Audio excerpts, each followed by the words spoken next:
Felt like in the C9 series, he was picking Aatrox and getting countered by it. Here, that's just taken away, so we'll have to see what's in the back pocket of Impact.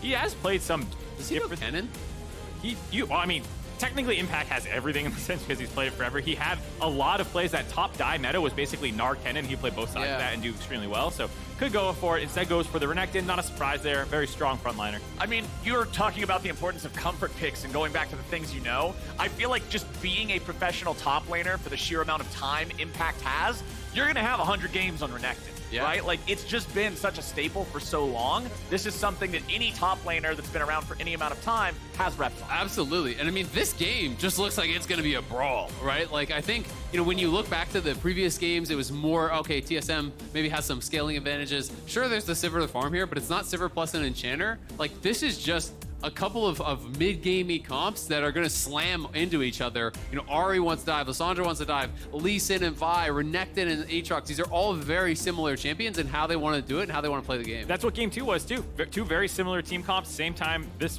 around. It's just about who has the better engage, because if you're able to find the Lissandra angle, lock someone up, you have the Senna ult shooting over the top while hopefully there's a Renekton flank. You know, it's basically going to come down to both how much of a lead can you get in the early game, and then who's going to find the flanks better in the mid game. It's interesting because I feel like, you know, the one difference between this game and the last game is last game it felt like if TSM were able to absorb the initial impact of the fight, then they would win out, you know, with the Swain kind of as that added wrinkle.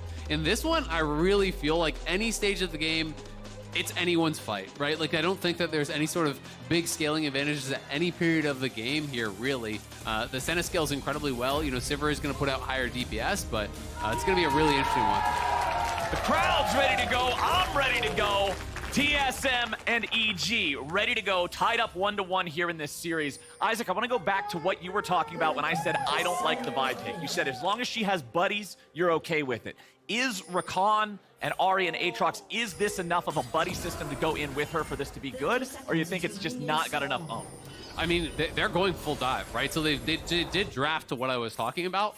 Whether or not it's going to work, I think, is another question. I do think that Lissandra and Tahm Kench make it complicated, right? If you're diving in and you're getting AoE rooted up and ulted defensively, and Tahm Kench has that defensive ult, like, there's not a lot of good targets. It's really just kind of Danny, or potentially if you hit a charm on someone else, you can maybe burst them down, but like, TSM is really going to want to get to Danny. It's going to be up to the rest to peel for him. Inspired can kick defensively. You have Lissandra ult defensively. You have Tahm Kench. Like, there's a lot of tools here that do make it tough, but TSM's comp only goes one way. Yeah, for the most part, there's not any true tanks in this game. Tahm Kench technically is, but he doesn't get the gold influx, even as a farming TK, to realistically get as tanky as like the Ornn was getting last game, or the full tank Sejuani and whatnot. So in this case, anyone who gets chain CC'd up is going to die. Lissandra can jump on you with the Renekton follow-up, and you can kill the Aatrox often through that if he's not able to get his kind of in-combat sustain because he's locked down the whole time. Okay, let's see where our junglers are going to head early on. Vi and Lee Sin, two junglers that both have the ability to get things done early, affect these lanes, punish anybody who's playing too aggro. Spica just going buff to buff here on the Vi. It looks like red up towards his own blue. Inspired opting to go for more of a full clear of his own jungle. Yep, Inspired just going to be clearing that out pretty quickly here on the Lee Sin. Pretty standard stuff. Most Lee Sins are just going 6 camp clear into Scuttle, and that kind of gets you towards enough gold for pickaxe, I do believe, is the recall that a lot of people are liking. But going to be interested to see how this top lane does go. Impact, you know, has been kind of getting the better of it so far in this series. Of course, he had the advantageous matchups. This one, from most top laners that I talk to, do feel it is pretty skill-based, that it is one of those matchups that can really go either way. Those are the best. Exactly, I think it's an opportunity here for Solo to really see what he can get done. I think the other thing for this as well is how the junglers are going to play into it, both going bot to top clears. There hasn't been a ton of jungle activity, if I remember correctly, from the previous 2 games. It felt more like dragon situations. So we'll have to see where that's going to go, because so many of those fights, they were already kind of sloppy in the sense that you would have a great team fight from someone, they would absolutely position perfectly, like tactical, and then the next team fight would get a little too aggressive, come in at a funny angle and get taken out. And so it does feel like most of this has come down to the mid to late game team fighting, and that will put a lot of pressure on people like Tactical this time around. Make sure he stays alive. Jojo going in after Maple.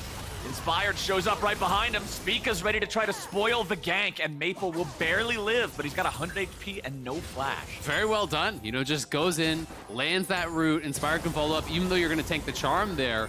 Inspired comes through, lands that damage to get the flash down, so it's going to mean early TP very likely. Will have to be committed. Going to be interesting to see if JoJo wants to TP back himself or if he's just going to walk it out. It does look like it is going to be a TP. So he's going to TP back. He's going to try to hard shove this and make sure that Maple is forced to respond. But often, even though the first gank here obviously went well and Maple is put down a little bit, it's that next gank that is going to matter so much more now that both these mid laners have no teleport. It's also about if you can get it before Ahri hits 6, because even post 6, you're going to have a very clean chain CC combo to make sure that she's not able to just kind of ult out of there. Yeah. You can see really the Lissandra ult is relatively slow. Actually, you've seen people be able to buffer things during that kind of animation when the blue particles start swirling around you. You can kind of get an Ahri dash off before that actually locks you in place, and that does put pressure on the Inspired to kind of be there ready to go immediately. Okay. TSM are deciding they want to scrap a little here in bottom lane as well. As you can see, Chime jump in. Inspired now back up towards that top side of the map. JoJo's coming around here too. Solo will be forced away from his turret. He senses something is not right here. As bottom side, Chime goes in, but Danny flashing to get to safety. That's neither summoner spell available for the EG AD carry anymore. Yeah, the previous little hop in there, they did actually force out his heal because he was worried about Ignite coming through. He wanted to heal before any potential Ignite, assuming that it could have been that all in. Now they're able to actually get that flash out. This is a trade of flash for flash. Impact on the proxy. I'm just going to be looking to reset as Inspired is gone. JoJo heading back towards mid lane as well. End up denying about a half a wave, it looked like, maybe a full wave with the pressure from the Lee Sin and Lissandra hovering topside. Well played by Solo to sniff that one out. They, of course, also got vision of Spica as he was going for that gank. So EG bot lane does lose more summoners, but as long as they don't die, you could argue that that was actually a better play for EG, actually denying some farm into what is a close matchup. Ooh, Spica finds JoJo looking towards that top side yet again. And now with Maple moving up here as well, JoJo's got to back away. Gets spotted by the Scryer's Bloom, so he takes the claw over the wall, just make sure he doesn't get caught on any sort of a greedy recall. Yeah, absolutely. And Spica just actually catching him out there with the sweeper. He saw his shadow over the wall. That's why he's able to buffer that ball breaker. Comes in, gets a little bit of a chunk there onto JoJo, making sure that they want to defend Solo. Get out of my jungle! Yeah. I mean, the roam so far, it has been Inspired ganks mid. That gets you mid prio. Now you start moving around the map, right? And they're really trying to get active here and see what they can get done in those side lanes. But TSM has been equal to the task thus far. The JoJo roams are something that has been something he's been focusing more on this split. It was talked about a little bit by the coaching staff about how his individual lane dominance compared to Spring Split has not been quite as high. He was still top 3, top 4 most of the laning statistics, but it wasn't number 1 like he was in Spring because he's less focused on his own lane and more about how he can try and snowball this game, like repeatedly visiting Here we top go lanes. again. All right. Level 6 Renekton, it's a classic. Where's the dive? They got to execute it right. You do not want to botch these. Solo's low, but he's kiting them out. Can't get Q3 in time. So EG, first blood, 6 minutes in. Really well played there by EG. Clean stuff. Impact has the rage stack, just walks up, empowered stun there, comes through. No real ability to outplay that for Solo. But Solo, being that intelligent weak side player, held his TP so he won't lose the full wave. And now it's the cross play.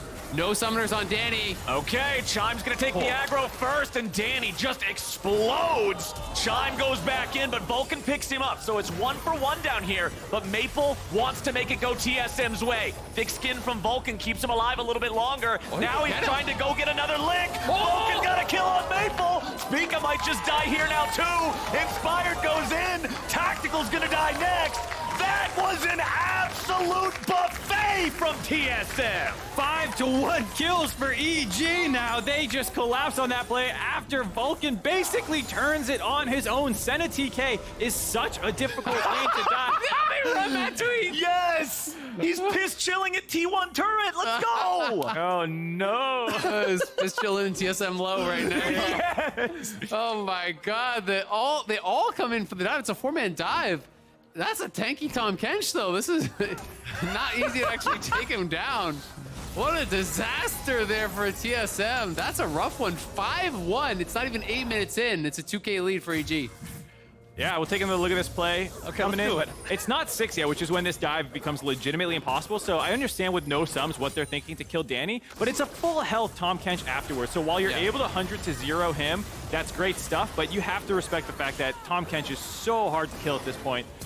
of course, Maple's coming in. He has ult, but he hasn't even popped thick skin yet. There's just no way that you're really going to kill him 100-0. Yeah. Even if they got that, it's probably a 1-for-1 trading back, and it's taken so long that you can already see JoJo and Inspired moving down from the play that they just made on the top side of the map. Yeah, exactly. I mean, I think just really not having the right calculation on how much damage they're going to have, and now it's the top side. Impact in trouble here. Okay, Spica going for the gank on this one. Impact wants to try to turn it around, gets 2 dashes out, but TSM has more firepower. They bring up the 3rd man and they get the kill. Good job by TSM getting one back on that top side, and Impact without TP will be losing that full wave and a half or so. TSM also going to turn that into a Herald potentially, but JoJo is moving, and Vulcan just TP'd up here. It's Danny staying bot as that fasting Senna, so it's still the extra members up here for TSM, so it should be their Herald. Yeah, the teleport from Vulcan seemed a little audacious coming up here when you still are outnumbered, still not able to contest them for that. So Vulcan's TP doesn't yield a lot here. TSM taking the Herald on that one, but Danny continues to farm bottom. It could just be that he wanted to have enough threat up on that top side that Tactical needed to stay to buy more time for Danny on that bottom side. Danny does pick up a plate. It does get a little bit weird when you're playing Fasting Senna and you're picking up farm like this, though, because it's actually going to turn off your support item. So you won't be able to actually earn gold for a bit, from that support item if you're picking up too much of this farm. So it's not as big of a deal as it would normally be. The one nice thing about it is it's solo XP for a little bit for Danny, who had fallen behind after that gank and then death. You can see him level 5 to Vulcan's level 7. And so, yeah, a little weird with how the support item works. But at the same time, at least Danny will hit 6 much faster now because that is a big power spike for Senna in teamfights if you start fighting over things like Dragon and whatnot. Absolutely. I mean, and the gold is still super valuable, right? Don't get me wrong. You're going to be able to complete that support item at some point throughout the game. You always get that 1,000 gold. And he did get solo gold on a plate. So it is going to be him quite accelerated. And with that early pickaxe, I'm wondering if it is going to be him going Kraken. Like, we've been seeing a lot more lethality. But with the pickaxe, I do feel like this might just be a Kraken Senna. We'll have to see. I think this is one of the games where you don't need the DPS. I forget which one it was earlier in the playoffs. Kraken. All right, it's Kraken Slayer. Yeah. It's a little surprising given that there's not that much tankiness on the side of TSM, and your comp has a fair amount of damage built into it. I mean, I think he just feels like he's the only consistent DPS, right? Because it is Lee Sin, Renekton, Lissandra. He's maybe feeling like, yes, there's not like a turbo tank that I have to punch through, but we do need some sort of kind of form of consistent damage. Is JoJo gonna face check here? Oh, TSM was waiting. They set the trap and they're going after Inspired, but it's EG who get the better of them. Nice roam by EG there, ready to catch him out in the jungle. Yeah, they face check, but it was still a 3v3, and it felt like TSM did not want to commit that hard. Some members didn't. Spica went in, but Maple kind of stayed in the Raptor pit the entire time. Well, and honestly, as soon as you see that there's other members of EG around, unless you can 100-0 delete the Lissandra, it's not the target. He has stopwatch and he has self-ult. He didn't even have to use it, so they weren't very close at actually taking him down. Still had that self-ult available. As Chime gonna have to get out of here, but we'll be able to do it no problem. So EG, realizes that, hey, there may be some members camping in this topside jungle. They move over there. Yes, JoJo does face check it, but he's got people behind him and he's very safe to do so. All righty, 6-2, still a 2,500 gold lead for EG. Very, very strong early performance, largely off of the botched dive from TSM is where a huge chunk of that lead came from. So we've also already got a first item Kim Punk Chainsword there for Spica. Sometimes you see this item built, rushed very early on by bruisers. Before, earlier on, it was ridiculously overpowered for the price point. It was just so gold efficient, there was no reason not to. These days, it's a bit more in line, but can still be very powerful early on against some of the healing that you'll see from like a Senna, that you'll see from like a Renekton. Yeah, if there's a couple champions that are going to have that healing power, it's obviously great, given that your job is to usually 100-0 one person. So if you're ulting in on someone, the worst thing you want to see is a heal get popped, a heal from another character come in, and then suddenly there's 400 more health that you didn't think they would have. Ooh, Vulcan has gobbled up Chime, trying to keep him locked down as JoJo makes his way down here to continue the fight. They go in, they find Chime, and they force both summoner spells out of Tactical at the same time. Really well played there. JoJo just waiting out the spell shield and then going for it onto Tactical, forcing the cleanse with his W, I do believe, not even actually committing the ulti. But this vibe build is something we saw it from Santorin a lot. We saw it from Spica earlier in the season, on Xin Zhao as well as on Vi. And I do think it's still pretty powerful. It's not as OP as it had been, but the item is still quite gold efficient. And of course, it's going to be Blade the Rune King Rush on Renekton, the healing from Q. There's Gore Drinker as well as a bit of healing there on the Lee Sin. And of course, Danny is going to have quite a bit of healing himself. a lot of good targets to apply it to, but unfortunately, EG is kind of running away with this game. Yeah. 2,500 gold, 13 minutes in. And one of the things that, I mentioned in Champ Select is that there's no fallback here for TSM, really. I mean, sure, you can say, we're just going to play for late for Sivir, but, like, it's not Sivir with an Enchanter, right? Vi, Aatrox, Ahri, Rakan do one thing. They go forward, right? Yep. And if you go forward and you lose that fight, it's very, very difficult. So I do think it's going to be a lot about, making sure that they can find picks. Like, that is their only really real recourse in this game, is if you can find those charms, if you can control vision, get the engages to try to get these individual scraps, because when you're this far down this early, it's going to be kind of impossible to win even number fights. Well, we've got just about 5 seconds left before those turret plates fall, so we'll be solidly into the mid game. I want to see EG continue looking for plays. I want to see EG to continue to make things happen with this momentum that they've got for themselves nice and early. FTX Total Gold on the left side of your screen. It's the junglers leading the way for both teams so far. Yeah, Inspired 202 off to another great start. Had an incredible game, too, on that Sejuani with a unique and interesting build. Made the most of it now on the Lee Sin, has already influenced top lane matchups, helped save bot lane. Inspired having a much better series than that C9 one. Absolutely, and we can see TSM, 4 members down towards bot, looking for impact. If he checked jungle, he could be in trouble, but the Q channel there had expired from Spica, so Impact knows they're in the area. He's just going to give this up. His team's already taken down that top lane tier 1, and it's just going to be a trade on either side. Yeah, Impact should have seen at least 2 different character silhouettes in the fog in the jungle there, so he knows that at minimum he would be walking into a 1v2. He'll just have to watch the turret fall. Traded across the map, as you said. The gold lead continues to slowly but steadily increase for the side of Evil Geniuses, up to a little bit over 3,000 now, I think just about. There it is, 3.1. Next, Drake spawns in 5 seconds. So what's interesting about the gold lead, too, is 2,500 of it is on support, which is not necessarily the most impactful kind of gold lead. It does mean there's a lot more HP you have to punch through, but it's not quite the same as a carry who's up that much. Danny being equal with Sivir is kind of actually the more surprising point, in a sense, where the other support by farming is going to have the lead, but the fact that Danny at 2-1, picking up some of that solo gold, has put him in a position where he's a legitimate threat now. Yeah, and I mean, I guess I look at it a little bit differently. Like, I'm comparing Vulcan more with Tactical, right? Kind of because he is the farmer. And I do think in this case, it is going to be pretty valuable. Like you talked about earlier, he's not going to be that Ornn. Well, at this stage of the game, he kind of is, yeah. right? Like, he has a Bramble, he has Tabbies, and he already has his Mythic completed. So he's going to be ridiculously hard to actually punch through. They are very heavily physical damage. Ahri is not going to be able to focus down Tahm Kench in any sort of a reasonable winning fight. Right. So it is going to be incredibly hard to actually deal with that Tahm Kench. And this early on, when you're that far ahead, you can dive into that backline, but it's Maple looking for the TP play here, trying to find Impact. All right, Impact's in a 1v2. Chime and Maple, they find a lot of CC and get about 60% of his health bar here very early. Impact with a slice onto Maple. Uses the dice to disengage a little bit further. Can he get away from this one? Has a flash. Not gonna use it. He knows there's no way out. TSM get the pick.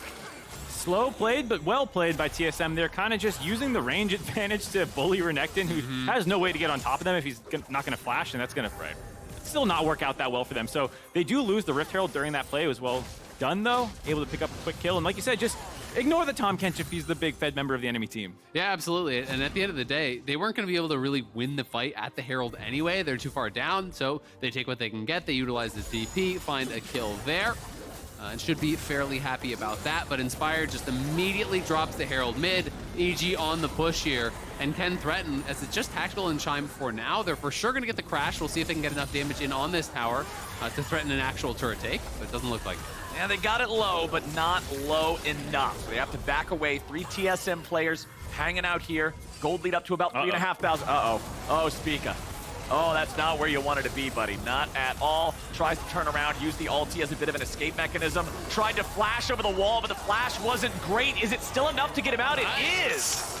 The great escape from TSM. I thought Spica was dead for sure.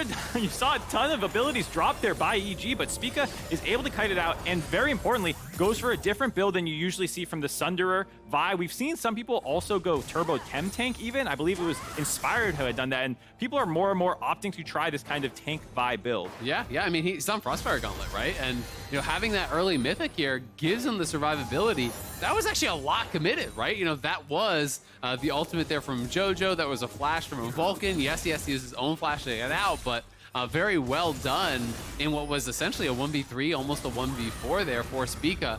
Will survive. He's, of course, with this build, not going to have nearly the same kind of burst in that backline. Right. But I think he's seeing his job as just set up and then allow the Aatrox and the Ahri to really be the ones that slam it home.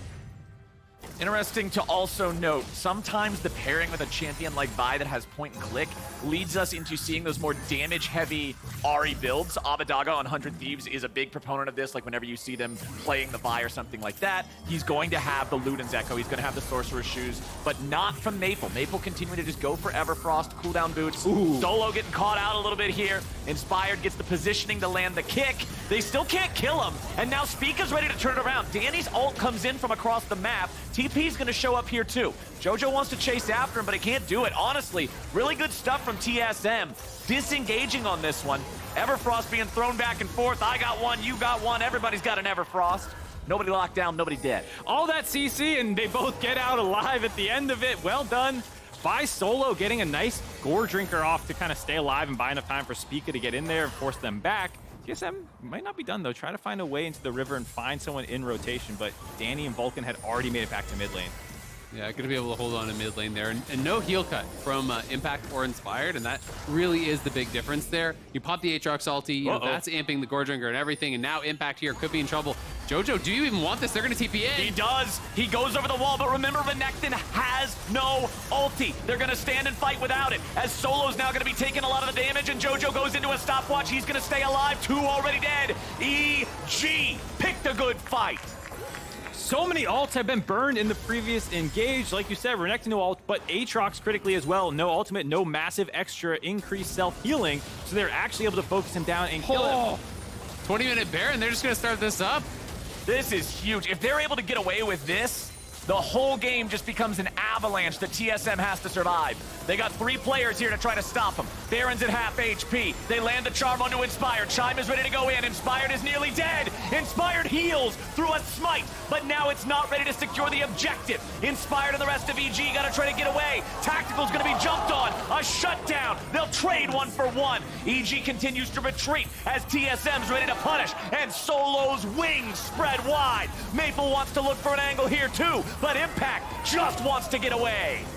Not able to actually find anyone despite Solo TPing in. They will move this pressure down into the Baron to try and grab that one. Nice stop by Tactical. Yes, he died at the tail end of it, but it was mostly his damage as well as Chime flying in there that allowed them to get Inspired low. TSM, though, very low. Look at Solo, look at Chime. No ultimates available, so EG just coming back in here. They have to sustain with this Senna, and it's likely to be their dragon here. Quite an early 3rd dragon. They're moving towards this potential Cloud Soul, which is really nice for a number of the members on this game. You know, the Aatrox is incredibly powerful. It's incredibly powerful for the Renekton as well. Here it is one more time. Just a 20-minute Baron start trying to pull them in, looking for this turn. The poke onto Inspire gets him incredibly low, forces out that smite, and then as he's retreating around, Tactical kind of gets baited forward here to step in and try to take down Inspire, but Danny still has the heal, I believe it is? Yeah, there's the heal that does get popped. They go up, they are able to knock down Tactical. Tactical, though, getting that kill and a shutdown onto Vulcan, who was charmed up by Maple and couldn't get off the Grayskin. Yeah, you can just see how badly they wanted this last kill too, chasing in here. Solo and everyone's just kind of ignoring Jojo Pune, trying to kite forward, but not actually able to get onto Danny or Inspire, the 2 low members. And because they get so chunked out during this portion of the chase down sequence, it allowed TSM to kind of come back at full health and grab that dragon. Okay, that was a pretty wild sequence of events, from the fight that we didn't know if EG should have took it, to going to the Baron, which we don't know if EG should have attempted, to the fight afterwards, to the dragon. That was something, man. We're getting a spicy game number 3 here, but it's still a game number 3 that very much favors Evil Genius. Yeah, massively favoring EG here. And I think the momentum will swing heavily into their favor. You have this super, super long pause. They come out, they stomp this game. This would put them to match point if they're able to close it out. So we'll see if TSM can get a foot into this one. You know, falling further and further down. It is 4K in the lead. It is 3.5 minutes until Cloud Soul here for EG. And Inspired is keeping up kind of level of performance for game 2, but for Danny having a better time, Obviously, the one death was a big commitment by TSM that kind of gave the goal lead to EG's favor, and he was someone who I think a lot of people were like psychoanalyzing between the games. There were some clips of people couldn't tell if he was tilted or not. Danny always has a bit of a placid look where he's not super high or super low at any moment. I think he looked just like he's got a poker face. He's got a poker face for sure. So people were trying to get a read on him, couldn't tell, but obviously looking pretty good in this game. Yeah, playing really well. He's already up to 78 stacks on the Senna. So the range definitely amping up here. Going rapid fire second, is going for a high DPS build. You can see Jojo going in for a pretty high DPS build himself, going for the Shadow Flame second alongside that Everfrost. He is not on CDR boots, he's on Spell Pen. It doesn't mean the Zonius is going to be quite delayed, and he has already used his stopwatch, so he will be vulnerable on the way in. A lot of times in those situations, it does make the choice more difficult then. Are you going to self-ult? Are you going to ult aggressively if you're diving in that backline? Right. Because you don't have the ability to use that aggressive ult and then stasis to keep yourself alive. The other thing is they only have heal cut, on Vulcan, and honestly, most of the people are not going to be hitting him. Solo and Spica and whatnot are trying to be going around him. So Ahri and Solo do have a fair amount of self-healing, and they're just saying if Ahri gets a kill, the amount of health she gets back from Essence Theft, I think it's called, is actually pretty substantial. So not the highest priority champions in the game to want to necessarily screw your build up to get it early, like on Danny or something. I don't think you would want to do that, but it does mean that in one of these team fights, you do have some potential for Solo to do a lot of drain tanking. Yeah, I think especially for Aatrox. I think Aatrox is the main one you might have to worry about. If he can get in the middle of the team, and really make something happen. But I think they feel that they have so much CC and burst at this point in the game that they're less concerned about that. We'll see if that does end up being true or not. And if someone does eventually pick up a little bit of anti-heal, I wouldn't be shocked to see someone like Danny after he has a rapid fire, maybe get an Executioner's, just sit on that. But getting to the 2 items is a pretty big deal for him. And he's not actually playing a farming Senna, right? So his gold income is slowed down quite a lot. So yeah, I agree. It makes sense that he didn't necessarily rush towards it. Well, I've got my eyes on Inspired here in about 75 seconds when that Drake spawns. I expect him to probably be the initiator, the playmaker. You've talked about the stopwatch being broken for Jojo, so it's a little bit more risky for him to go in. But Inspired, he's not afraid to make these plays. He's not afraid to go in for the setup kick that really opens up the team fight. He's got a stopwatch of his own, so he can sort of throw himself into that. Not that big of a deal. It's going to be important then for TSM to keep up the vision control to make sure that Inspired does not find this great flank on a kick. Not everyone can go in the front door like Closer can. But so this is something TSM has done a little bit better this game. They fell out of control in game 2 pretty quickly and then struggled with vision the entire rest of the game, despite the fact that some of those fights were close. Here, you can see pretty good vision in the top half of the river in case there's a Baron sneak attempt, but also still having some vision control in the bot river as well. So TSM not that blind, moving around the map right now. Yeah, absolutely. I mean, they have a pretty good amount of wards. They have a scuttle here. They have this ward. They have a number of wards, up in that Baron area. No kind of offensive wards, really. Nothing on the enemy side of the map, but they are potentially looking for a pick here on Impact. And Impact, very good read. Again, you've seen this all career long for him. Where he does kind of have that sense that they are coming. We see that TSM is missing off the map. He knows he is the area that could be attacked. And when you say all career long, that's one of those subjective statements that could be different depending on who you're talking about. We're talking about a decade here for this guy, right? Like, this is a storied career. So I'm excited to see where that they continue to apply pressure, how they can continue to move this game forward. Soul for free? Yeah, it looks like TSM's just not even going to contest it. Cloud Soul will go over to EG. Isaac, you already mentioned how this can synergize really well with a lot of champions in this game. Renekton's going to have that massive movement speed boost when he activates Dominus. And Tahm Kench, gobble, gobble, run away. Like, that's scary stuff. There's a lot of conversation in recent weeks about Cloud Soul and its effectiveness. And while you can debate if it's good or not, it's still a question of, is it worth giving away for absolutely free? They did grab the turret up in the top side to try and bring the gold lead back a little bit more in their favor, but I don't think TSM have such an insane scaling advantage that you can just give power away uncontested. I don't think they have any scaling advantage, to be honest with you. I mean, I'll play devil's advocate. I think that the reasoning that TSM would give you is that we can't win the fight anyway. So if you can't win the fight anyway, going there and dying doesn't do you any good, right? And if that is your read, I can understand it. But at a certain point, you obviously have to kind of say, all right, too much is like going to be, we can't give this up, right? And you kind of have to be able to make that read. They may feel that they do have a scaling advantage with the Sivir, but I do think it's tough to play out. As you just saw on the screen there, Infinity Edge just completed first Sivir. And so if you're looking at that fight and saying, we want the third item on Sivir, it is a pretty massive power spike. I can understand then saying give away the soul point. But to what we were just saying, at some point you do have to pull the trigger and actually contest something. Oh, there was an immediate kick coming out from Inspired as Spica Vault broke forward. Jojo just gets rooted up. He can't go any further. And at the end of the day, you know, I do think that there's a lot of discussion about Cloud Soul, right? It kind of gets memed, and then people are like, hey, it's actually kind of good. It's not Clown Soul. How dare you? I would say I do think that the way I look at it is, even if you're just considering like flat move speed and you're ignoring the actual like ultimate proc, which is more situational, move speed is just incredibly valuable in League of Legends, right? There's a reason that pro players prioritize tier 2 boots all the time, because if you're controlling your character incredibly well, move speed is very, very valuable for kiting out, for dodging skill shots, for chasing down. Cloud Soul is going to give a lot of value. Maybe it's not as much as a lot of the other souls, which are just kind of like guaranteed value. They're, you know, I do damage. Exactly, or I take less damage because I have this Earth Shield, right? Like whatever. But it is still really, really nice, and with the lead that EG already had, it puts them in a massive, massive advantage. Okay, so what are we expecting EG to do here then? How quickly do they want to go for a Baron? How much pressure should they be putting on TSM? Because it seems like everything is in their control, so surely there must be a plan to keep this pressure moving forward and choke them out. I mean, they can definitely start setting up now for Baron pressure. They have pretty good front line, assuming Vulcan's there, pretty good damage, and I think this is one of the other advantages of the Kraken Slayer build is you have substantially more Baron threat, as well as the fact that you have the healing from Senna to stay topped up. So Baron dances are something that EG's comp does extremely well. Their turn should be pretty good if JoJo is off on the flank and is able to find a way in there. So I definitely think that there's no reason to sit around and not start this dance up. I mean, they're just way stronger than their opponents right now, right? Like, they have most of their key items. So I do think they're going to be happy to just start it and look for any sort of a fight. Like, EG just needs to keep showing up for every single objective and looking to scrap. And right now they're going to use the blue buff as just that. Because they know that they're stronger in the 5v5. And it might be a minor thing, but whenever I see an AD champion building towards Guardian Angel, like Inspired right now with his stopwatch and his BF sword, I want to see him go in and fight and use that stopwatch before it completes. Spica popping a stopwatch of his own, staying alive as Vulcan goes over the wall. Solo's going to be rooted up now. Inspired zoning away 3. Solo still the target, locked up by JoJo. Can't flash out. EG 1-0. Easy kill for EG there, just initially locking down Spica, bait Solo in to try and buy space, so they're able to focus him down.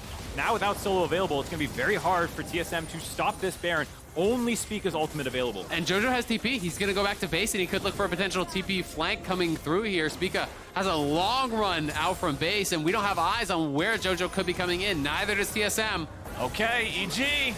Are they going to stick on the Baron? No, they're turning into the fight instead. Tactical tries to get away. Chime wants to protect him. Vulcan and Danny both on the hunt as Maple tries to get away from the rest of Evil Geniuses. Danny continuing to find the long-range damage. The ulti will not hit the mark. Tactical with a flash out, just trying to kite away from these guys. He survives with 100 HP.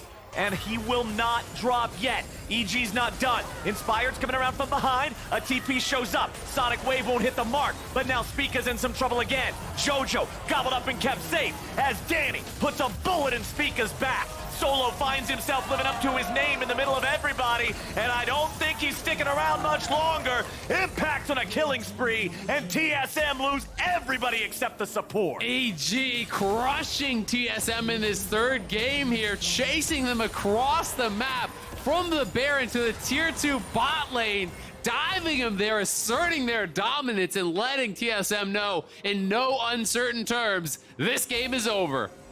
There's nowhere safe for TSM. They'll follow you to the edges of the rift. They go back to Baron. Gonna grab this one up now. Probably no contest coming in from TSM. Spica dead for 5 more seconds. And here you go, just like Azale was saying, starts out basically at the enemy team red buff. Behind the wall, Maple is the first one jumped on and kind of locked in place. Yeah, this is just wild. You know, he's going to be able to land the root. It was a good charm there, you know, from Maple, but the Everfrost comes through, Impact's coming in. He tries his best to kite it out, but no ulti available for Maple, and there's just no real way away. And this is one of those situations where Cloud Soul is making a difference because they have that flat move speed. They're just constantly catching back up over and over and over. And back to live, it is EG with the Baron. Double GA just completed for EG, by the way, if it wasn't already bad enough. And these timers are syncing up so good for EG because they get the Baron, they get to recall, they're back out onto the map, and now in 20 seconds, the Elder comes alive. They're perfectly set up to control this, be in possession of both super buffs at the same time, and in the game with it. I like what TSM's doing in terms of just trying to find an angle into the river through bot lane while they have time to do it. Like you said, Elder coming up, they know this is the fight that they just kind of have to flip. Maybe you get the soul or the Elder buff, and then you're able to start finishing people off with it. So I like what they're trying to do here in posture, but look at Inspired, he's already behind them. Inspired's looking for it. Impact goes over the wall. They lock down Solo. World ender, but is his world going to end instead? Impact looking to go after Tactical as Inspired's already unstoppable. They got rid of one. Spica loses Guardian Angel. Now they're just going to be able to corpse camp him as Tactical is another body in the grave. Vulcan gets the kill credit on Spica, and it's 3-0 for EG. And Impact's just TPing mid. They don't even need the Elder. They're just trying to set up to potentially end the game right here. Danny, nice sidestep on that charm. He's going to finish off Maple, and the push is on here. They're going to at least get one in hit, but it's 50 seconds on Maple. That could be long. It's so long. It's going to be 30 seconds before any of them are back alive. 2 fights in a row where only Chime is left standing by the time it's done. Evil Geniuses can walk this one in. Solo's not coming back for another 12 seconds. And the Nexus turrets are simply not built sturdy enough to buy that time. EG come in swinging for game number 3, and they're moving on to match point. Even with over an hour pause, EG keep their momentum out. They do not stall out. They quickly grab control of this game and maintain it the entire way through. It is the cleanest game thus far this series. There was really no moment here where it felt like TSM had a strong foothold in this game.